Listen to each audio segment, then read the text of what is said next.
नमस्कार दोस्तों, स्वागत है आप सभी का मेरे एजुकेशन एंड बुद्धिस्ट चैनल में। आज हम पढ़ेंगे सूझ का सिद्धांत या अंतर्दृष्टि का सिद्धांत, जिसे गेस्टाल्टवाद का सिद्धांत भी कहते हैं, जो दिया था हमारे गेस्टाल्टवादियों ने सिद्धांत दिया था ये।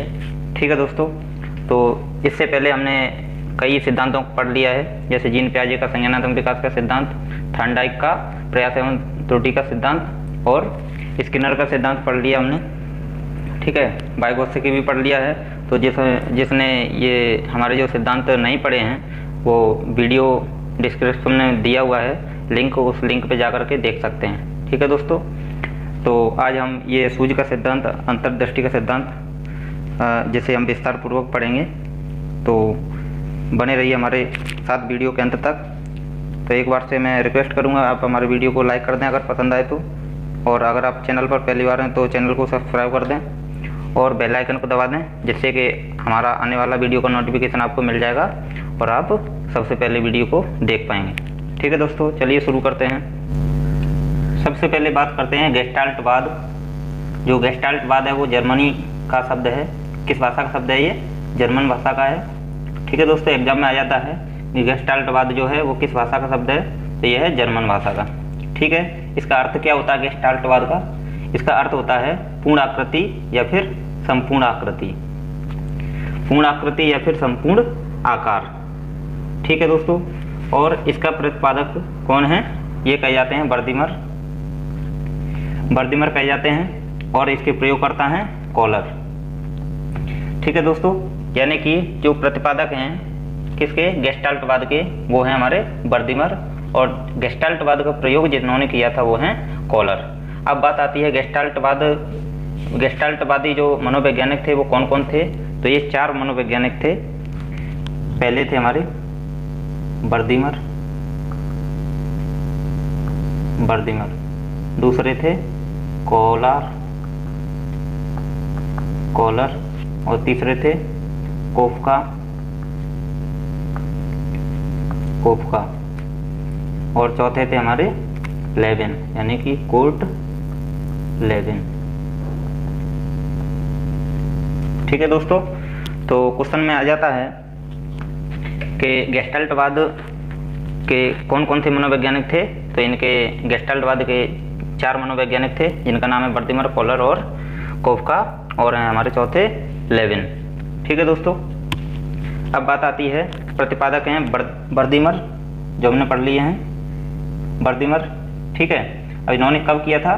तो ये किया था हमारा 1911 ईस्वी में। सन भी लिखते चलेंगे, कॉपी और पेन ले लीजिएगा, साथ में लिखते रहिए, जिससे कि भविष्य में ये उपयोगी साबित होगा। चलिए, अगला है प्रयोगकर्ता कौन है? प्रयोगकर्ता हमारे कॉलर, जो प्रयोग किया था किस पर? चिंपैंजी पर, और ये किया था 1916 ईस्वी में। ठीक है, 1916 ईस्वी में। और ये कहाँ के वैज्ञानिक थे? ये मनोवैज्ञानिक थे हमारे जर्मन के। क्लियर है, जर्मन के वैज्ञानिक थे। और तीसरे हैं हमारे कोफका जो हैं वो हैं ये सहयोगी। ठीक है, इस सिद्धांत के सहयोगी हैं, यानी कि मेन ये 2 थे, प्रतिपादक थे वर्दीमर, कॉलर थे, इन्होंने प्रयोग किया था। और जो प्रयोग किया था तो इस प्रयोग में जो सहायक थे वो थे हमारे कोफका और लेविन। ठीक है, कोफका जो थे वो सहयोगी थे, ये दोनों सहयोगी थे, कोफका और लेविन, और प्रमुख थे इनमें वर्दीमर और कॉलर। क्लियर है, याद हो गया होगा आपको। अब बात कर लेते हैं गेस्टाल्टवाद जो सिद्धांत दिया था, इस सिद्धांत के उपनाम भी हैं। तो उपनाम क्या हैं वो बात कर लेते हैं। तो पहला उपनाम है, यानी कि इसको सूझ का सिद्धांत भी कहते हैं। ठीक है, सूझ विधि या सूझ का सिद्धांत। क्लियर है। अगला है अंतर्दृष्टि का सिद्धांत भी इसे कहा जाता है, और गेस्टाल्टवाद का सिद्धांत भी कहा जाता है। ठीक है, यहाँ पे गेस्टाल्टवाद होगा, ये गलती से मिस्टेक हो गया है। ठीक है, यहाँ पे गेस्टाल्टवाद लिख लेंगे। आगे है इसका जो पूर्ण रूप होता है, यानी कि अर्थ, इसका अर्थ क्या है? पूर्ण आकृति या फिर पूर्ण आकार। क्लियर है, तो इसलिए इसका उपनाम भी है संपूर्णवाद का सिद्धांत, जो कॉलर ने दिया था, और समग्रवाद का सिद्धांत, यानी कि पूर्ण आकार या फिर समग्रवाद का सिद्धांत भी इसे कहा जाता है, और इसे अवयव का सिद्धांत भी कहा जाता है, यानी कि अवयववाद सिद्धांत भी कहा जाता है। ठीक है दोस्तों, क्लियर है। इसके कई नाम दिए हुए हैं जो किसी भी प्रकार से परीक्षा में लिखा हुआ आ सकता है, तो आप समझ लेंगे। अगला है गेस्टाल्टवाद। तो गेस्टाल्टवाद होता क्या है वो समझ लीजिए। इसका मतलब क्या है गेस्टाल्टवाद का? इसका मतलब तो बता दिया था, पूर्ण आकृति या संपूर्ण आकार, मतलब ये हो गया। अब ये गेस्टाल्टवाद क्या है? तो इन्होंने दिया था, गेस्टाल्टवादियों ने, जब तक समस्या दिखाई नहीं पड़ती, यानी कि जब तक समस्या दिखाई नहीं पड़ती है तब तक हल नहीं होगा। कोई भी समस्या जब तक दिखाई नहीं दी जाएगी तब तक हल नहीं दिखाई देगा। एग्जाम्पल के लिए इन्होंने दिया है 80 पेन का मूल्य क्या है। तो 80 पेन का मूल्य क्या है, तो ये कैसे ज्ञात करेंगे? तो ये एक, जब तक इसकी समस्या समझ में नहीं आएगी, यानी कि समस्या क्या है, जब तक एक पेन का मूल्य नहीं समझ में आएगा, एक पेन का मूल्य क्या है, ये समस्या है। और जब तक एक पेन का मूल्य पता नहीं चल जाएगा तब तक हम 80 पेन का मूल्य नहीं ज्ञात कर सकते हैं। तो इसका मतलब यही है, जब तक समस्या दिखाई नहीं पड़ती तब तक हल नहीं होगा। ठीक है, गेस्टाल्टवाद का ये मतलब हो गया। अब बात कर लेते हैं कॉलर। तो कॉलर ने प्रयोग किया था चिंपैंजी पर। ठीक है, पहला प्रयोग किया था। इन्होंने कई प्रयोग किए थे चिंपैंजी पर। तो सबसे पहले पूछ लिया जाता है कॉलर ने कितने चिंपैंजी पर या बनमानुष पर प्रयोग किया था, तो आंसर लिख देंगे 6। ठीक है, 6 चिंपैंजी या फिर बनमानुष पर प्रयोग किया था, जिसे हम बंदर भी कह सकते हैं। और जिनमें से मुख्य था, जिस पर प्रयोग किया गया था,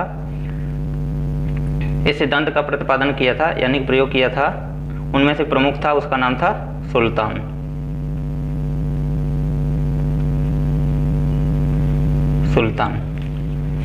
क्लियर? तो पेपर में आ जाता है क्वेश्चन कि कॉलर ने जिस बनमानुष पर प्रयोग किया था उसका नाम क्या था, तो उसका नाम था हमारा सुल्तान। ठीक है, और कॉलर ने कुल 6 चिंपैंजी पर प्रयोग किया था। पिछली बार मैंने यानी कि थोड़ी देर पहले बता दिया है कि कितने चिंपैंजी थे, तो ये 6 बनमानुष थे। ठीक है, जिनमें से प्रमुख एक था जिसका नाम था सुल्तान। आशा करता हूँ दोस्तों आपको जो जानकारी बताई वो पसंद आई होगी। तो इसी समय हमारे वीडियो को लाइक भी कर दें और अपने दोस्तों में शेयर भी कर दें। ठीक है दोस्तों, चलिए आगे चलते हैं। तो ये सुल्तान चिंपैंजी था, ये क्या था, एक भूखा बंदर था। ये कैसा था? भूखा बंदर था। इसको भूख लगी हुई थी और बॉक्स समस्या, यानी कि समस्या एक क्या है, बॉक्स के अंदर ये बंद था। सही है, ये बॉक्स के अंदर, इसके अंदर बंद कर दिया था, इस बॉक्स के अंदर बंद कर दिया था, ये इसके अंदर में बंद कर दिया था बॉक्स में। ऊपर बहुत सारे क्या किया था, ऊपर बहुत सारे केले कमरे की छत पर टांग दिए थे। ऊपर छत पर बहुत सारे केले टांग दिए गए थे, टांग दिया और कमरा बंद कर दिया गया था। ठीक है, क्या किया था, ये सुल्तान जो चिंपैंजी था उसको एक बंद कमरे में रख दिया गया था और जो भूखा था। ठीक है, फिर क्या हुआ था, सुल्तान नामक चिंपैंजी ने प्राप्त करने की कोशिश की थी, केला प्राप्त करने की कोशिश की, लेकिन थक गया था। बाद में उसे सूझ आई। सूझ से क्या किया था, सूझ से उसने जो उसमें बॉक्स में यानी कि जो जाली थी, जाल में छोटे छोटे 3-4 बॉक्स भी डाल दिए थे, जिनसे क्या किया था, उसने उन बॉक्स को रख लिया था एक के ऊपर एक रख करके, और बॉक्स पे चढ़ के उसने केलों को प्राप्त कर लिया था ऊपर से। ठीक है, क्या किया था, ऊपर से केलों को प्राप्त कर लिया था। तो ये जो सूझ ही थी उस जिसके कारण वो अपने लक्ष्य को पहुंच पाया था, यानी कि केलों को प्राप्त किया था। इसी को हम सूझ कहेंगे। ठीक है दोस्तों, सूझ का मतलब क्या होता है, सूझ का मतलब होता है आकस्मिक आया हुआ मतलब प्राणी के दिमाग में कोई ज्ञान, सूझ कहलाता है, यानी कि कोई तरकीब सूझ कहलाती है। अचानक आई हुई कोई तरकीब ही सूज कहलाती है। क्लियर है? चलिए आगे है। अब बात कर लेते हैं, जो कॉलर थे, कॉलर ने 2 प्रयोग किए थे चिंपैंजी पर, 2 प्रयोग किए थे। जो सुल्तान चिंपैंजी था उसका नाम, उसके ऊपर 2 प्रयोग है। दूसरा प्रयोग छड़ी का प्रयोग किया था उन्होंने, कॉलर ने छड़ी का प्रयोग किया था। उसमें बॉक्स को, ये जो बॉक्स हैं 4, उन बॉक्सों को नहीं रखा था जाली के अंदर में, 2 छड़ी रख दी थी। और इस बार केला जो थे ऊपर नहीं टंगे हुए थे, केला यहाँ पे साइड में थे। ठीक है, यहाँ पे साइड में केले बाहर पड़े हुए थे। तो ये क्या था, जो चिंपैंजी था वो बाहर केलों तक पहुँच नहीं पा रहा था इस जाली से, क्योंकि जाली में बंद था। ठीक है, तो पहुँच नहीं पा रहा था, तो उन्होंने बॉक्स की जगह पे क्या किया, यहाँ पे 2 छड़ी रख दी थी अंदर में, जाली के अंदर में। क्या किया था, कॉलर ने 2 छड़ी रख दी थी, ये छड़ी रख दी थी। और छड़ी ऐसी रखी थी कि इनको आपस में जोड़ा जा सके। ठीक है, तो कई प्रयास किए चिंपैंजी ने, सुल्तान ने, केलों को प्राप्त करने के लिए। लास्ट में क्या हुआ, इसने एक छड़ी को उठाया, एक छड़ी के सहारे से इसको केले को खींचने की कोशिश की, लेकिन एक छड़ी वहाँ तक नहीं पहुँची। तो फिर थोड़ी देर बाद सुल्तान के माइंड में क्या आया, सूझ आई। तो उसने दूसरी छड़ी जो पड़ी थी उसको लिया और छड़ी को उसमें जोड़ के देखा, तो वो अचानक से छड़ी जुड़ जाती है। फिर क्या था, छड़ी लंबी हो जाती है जिससे कि केलों तक जाली से पहुंच सके। तो वहीं जाली से केलों को सुल्तान खींच लेता है और केलों को खा लेता है और उसकी भूख मिट जाती है। भूख मिट जाती है तो उसको संतुष्टि मिलती है। ठीक है दोस्तों, तो ये जो प्रयोग था वो हमारा दूसरा प्रयोग था। तो कहने का मतलब ये है कि जो कॉलर थे उन्होंने कितने प्रयोग किए थे, तो आंसर में हमें बता देना है कि इन्होंने 2 प्रयोग किए थे। पहला प्रयोग बॉक्स वाला था, दूसरा प्रयोग छड़ी वाला था। क्लियर? चलिए अब इसको पढ़ लेते हैं, इसमें क्या दिया है। चलिए, छड़ी का प्रयोग, तो बॉक्स वाला प्रयोग हम पढ़ चुके हैं, अब छड़ी का पढ़ते हैं। चिंपैंजी को पिंजरे में बंद कर दिया गया। क्या किया था, चिंपैंजी को पिंजरे में बंद कर दिया। केले ऊपर प्राप्त करने में सफल ना रहा, यानी कि केले थे वो प्राप्त करने में सफल ना रहा, तो वह बैठ गया था, थक करके बैठ गया। फिर सूज के द्वारा क्या किया था, छड़ियों को, यहाँ छबियाँ लिखी है लेकिन यहाँ छड़ियाँ कर लेंगे, ठीक है, अड़ा बना लेंगे, छड़ियों को जोड़कर प्राप्त कर लेता है। ठीक है, अब है इस सिद्धांत से क्या किया था, क्या है इसका, समस्या विधि व विश्लेषण विधि का जन्म हुआ था। इसी सिद्धांत से समस्या विधि या विश्लेषण विधि का जन्म हुआ था। मोस्ट इम्पोर्टेंट प्रश्न में पूछ लिया था, किस सिद्धांत से समस्या विधि या विश्लेषण विधि का जन्म हुआ था, तो हम लिख देंगे सूज का सिद्धांत या फिर गेस्टाल्टवाद का सिद्धांत द्वारा। क्लियर है? एक एक चीज मैं साथ ही साथ बताते जा रहा हूँ जो एग्जाम में आते हैं।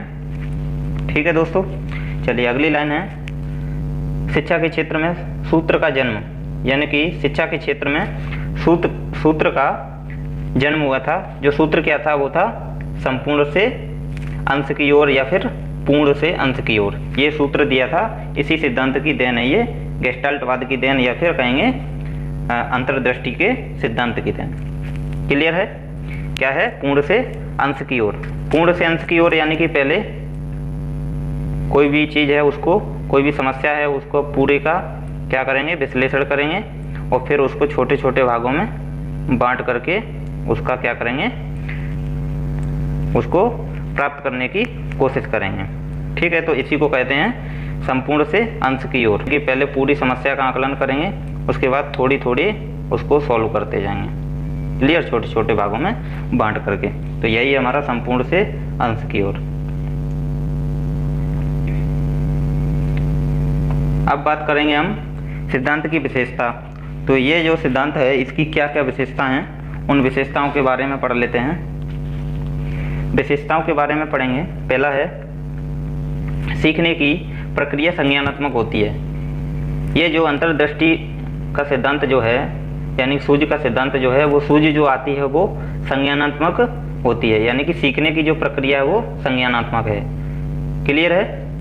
अब क्या है, ये जो संज्ञानात्मक प्रक्रिया है, इसीलिए ये जो गेस्टाल्टवादी जो मनोवैज्ञानिक हैं इनको संज्ञानवादी मनोवैज्ञानिक भी कहा जाता है। संज्ञानवादी मनोवैज्ञानिक इनको कहा जाता है। ठीक है, ये व्यवहारवादी वैज्ञानिक नहीं थे, ये गेस्टाल्टवादी वैज्ञानिक थे और इसीलिए इनको संज्ञानवादी मनोवैज्ञानिक भी कहा जाता है। क्लियर है? चलिए, मनोवैज्ञानिक लिख लेंगे यहाँ पे पूरा। आशा करता हूँ आप समझ गए होंगे। अगली लाइन है, सीखने की प्रक्रिया धीरे धीरे ना होकर अचानक आती है। यानी कि सीखने की प्रक्रिया यानी कि सूझ, सीखने की प्रक्रिया जो है वो धीरे धीरे ना आती है, वो एकदम से अचानक आती है। ये इसकी विशेषता है सिद्धांत की, सूझ की सिद्धांत की। तो इसलिए इसमें अगला पॉइंट दिया भी है, सूझ अचानक आती है। क्लियर है? सूझ जो है वो अचानक आती है, आकस्मिक आती है। सूझ के लिए समस्या का होना अत्यावश्यक है। ये हमने पढ़ा भी था, सूझ के लिए समस्या का होना अत्यावश्यक है। जब तक समस्या नहीं है तब तक उसका समाधान भी नहीं होगा। ये कहा था हमारे गेस्टाल्टवादियों ने, या फिर कहेंगे किसने, संज्ञानवादी मनोवैज्ञानिकों ने। क्लियर है?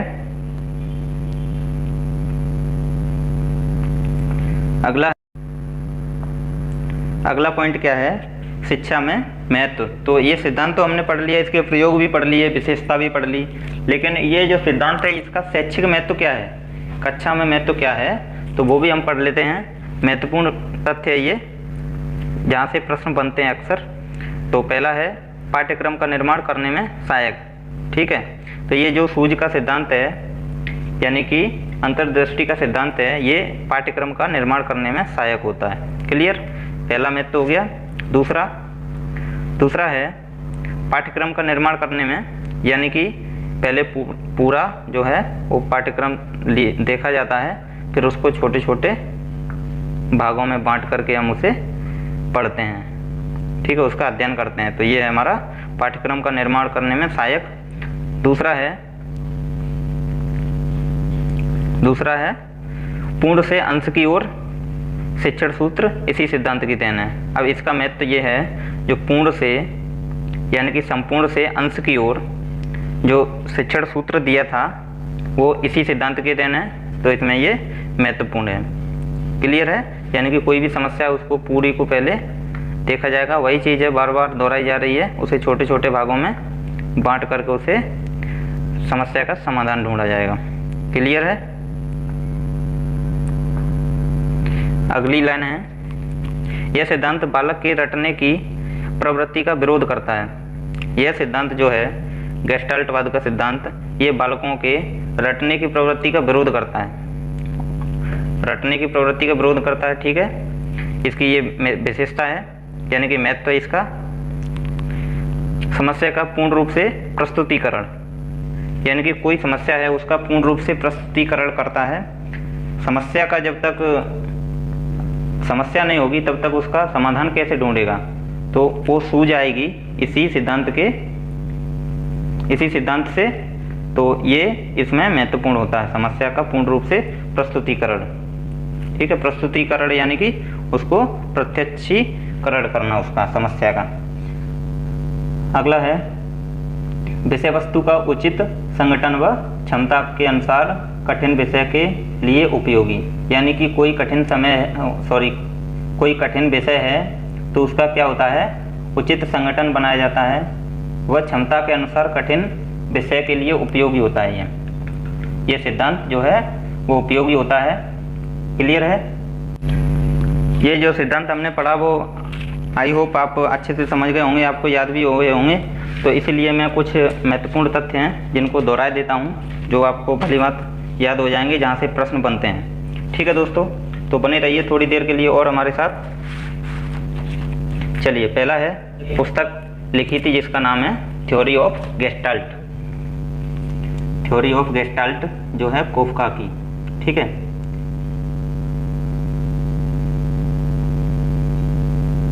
प्रश्न आ जाता है कोफका ने कौन सी पुस्तक लिखी थी। कोफका, तो ये दी थी थ्योरी ऑफ गेस्टाल्ट। ठीक है, नोट कर लेंगे अपनी बुक में, नोटबुक में। ठीक है, और जो प्रयोग किया था जिस वनमानस पर, उसका नाम क्या था? सुल्तान।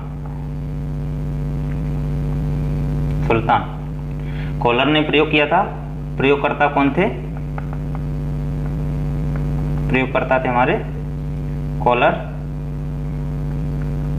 कॉलर। ठीक है, और प्रतिपादक थे हमारे, प्रतिपादक कौन थे? वर्दीमर। सब चीज़ों को दोहरा दे रहा हूँ। और ये जो वर्दीमर ने प्रतिपादन किया था वो किया था 1911 में। ठीक है, 1911 में। और ये जो कॉलर थे उन्होंने प्रयोग किया था 1916 ईस्वी में। 1916 ईस्वी में। और ये जो सिद्धांत था वो प्रसिद्ध हुआ था हमारा 1920 ईस्वी में, इसको प्रसिद्धि मिली थी। 1920 में गेस्टाल्टवाद जो सिद्धांत था उसको प्रसिद्धि मिली थी। क्लियर है? अब बात करते हैं गेस्टाल्ट साइकोलॉजी। तो गेस्टाल्ट साइकोलॉजी, ये जो पुस्तक लिखी थी वो लिखी थी हमारे कॉलर ने। जो अगली पुस्तक है वो कॉलर ने दी थी। कॉलर ने लिखी थी कौन सी? Gestalt psychology. Gestalt psychology.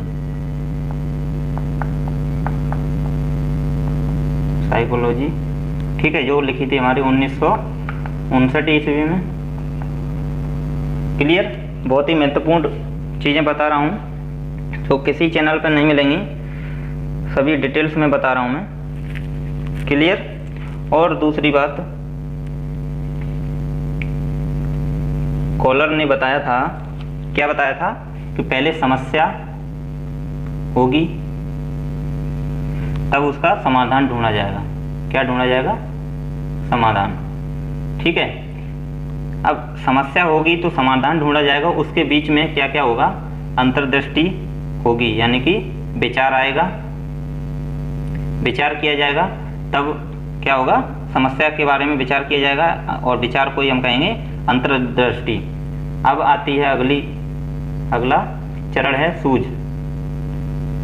तो सूझ क्या है? सूझ होती है हमारी स्वीकारना, यानी कि कोई भी समस्या है, पहले हम उसके बारे में विचार करेंगे, फिर उसको स्वीकार करेंगे, तब हमारे माइंड में सूझ आएगी, यानी कि कोई तरकीब आएगी, तब हम उसका समाधान ढूंढेंगे। तो ये प्रक्रिया होती है किसकी होती है? सूझ की, यानी कि गेस्टाल्टवाद की। क्लियर है? अब बात करते हैं, ये जो गेस्टाल्टवाद का सिद्धांत था इसके कई अनेक नाम भी हैं, अन्य नाम भी हैं। तो अन्य नाम कौन से हैं? पहला तो यही हो गया गेस्टाल्टवाद का सिद्धांत। ठीक है, मोटा मोटा समझ लेते हैं। सूझ का सिद्धांत, अंतर्दृष्टि का सिद्धांत, गेस्टाल्टवाद का सिद्धांत, संपूर्णवाद का सिद्धांत, और इसे हम क्या कहते हैं? समग्रवाद का सिद्धांत, यानी कि समग्रवाद का सिद्धांत कहते हैं। अगर ये आ जाता है संपूर्ण आकृति का सिद्धांत, तो ये भी हो जाएगा संपूर्ण आकृति का सिद्धांत। समग्र आकृति का सिद्धांत भी हो जाएगा, क्या हो जाएगा? समग्राकृति। और अवयववाद का सिद्धांत भी इसे कहते हैं, अवयववाद। और इस सिद्धांत को अंग्रेजी में हम कहते हैं इनसाइट थ्योरी, अंग्रेजी में इसका नाम है